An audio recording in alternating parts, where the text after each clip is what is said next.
आप सभी प्रेमी भक्तों को हमारी तरफ से जय श्री राधे। भक्तों, आज हम सनातन कथाओं के बारे में चर्चा करने जा रहे हैं, जिसमें कि आज हम श्री निवासाचार्य जी द्वारा जैसे कि जो सिद्ध संत होते हैं वे कैसे सिद्ध सखी देह से नित्य लीला में प्रवेश कर गए, उसके ऊपर चर्चा करने जा रहे हैं। तो चलिए शुरू करते हैं। 3 प्रकार के भक्त होते हैं, नित्य सिद्ध, कृपा सिद्ध और साधन सिद्ध।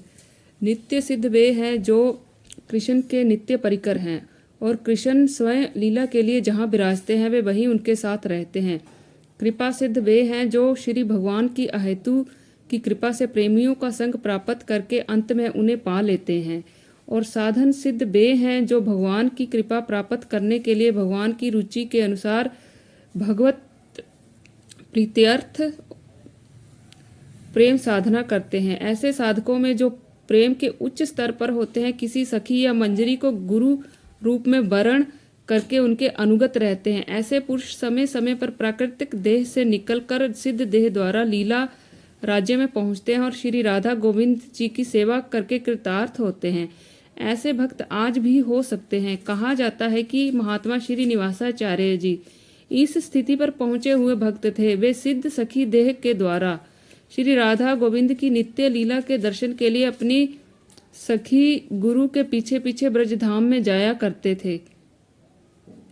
एक बार वे ऐसे ही गए हुए थे। स्थूल देह समाधि स्थित की भांति निर्जीव पड़ रहा था। 3 दिन बीत गए। आचार्य पत्नी ने पहले तो इसे समाधि समझा, क्योंकि उनकी समाधि अक्सर प्राय ऐसे लगा ही करती थी, परंतु जब ज्यादा समय हो गया, 3 दिन बीत गए, शरीर बिल्कुल प्राणहीन प्रतीत हुआ, तब उन्होंने डर कर शिष्य भक्त रामचंद्र को बुलाया। रामचंद्र भी उच्च स्तर पर आरूढ़ थे। उन्होंने पता लगाया और गुरु पत्नी को धीरज देकर गुरु जी की खोज के लिए सिद्ध देह में गमन किया। उनका भी स्थूल देह वहां पड़ा रहा। सिद्ध देह में जाकर रामचंद्र ने देखा श्री यमुना जी में क्रीड़ा करते करते श्री राधिका जी का एक कर्ण कुंडल कहीं जल में गिर गया है।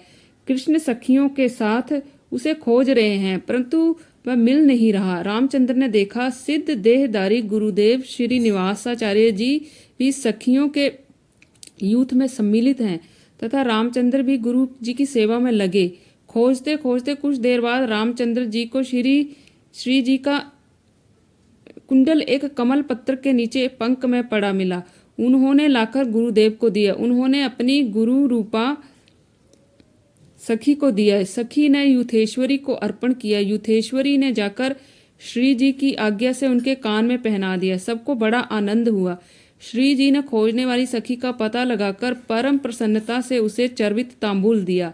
बस इधर श्री निवास जी और श्री रामचंद्र जी की समाधि टूटी। रामचंद्र के हाथ में श्री जी का चबाया हुआ पान देखकर दोनों को बड़ी ही प्रसन्नता हुई।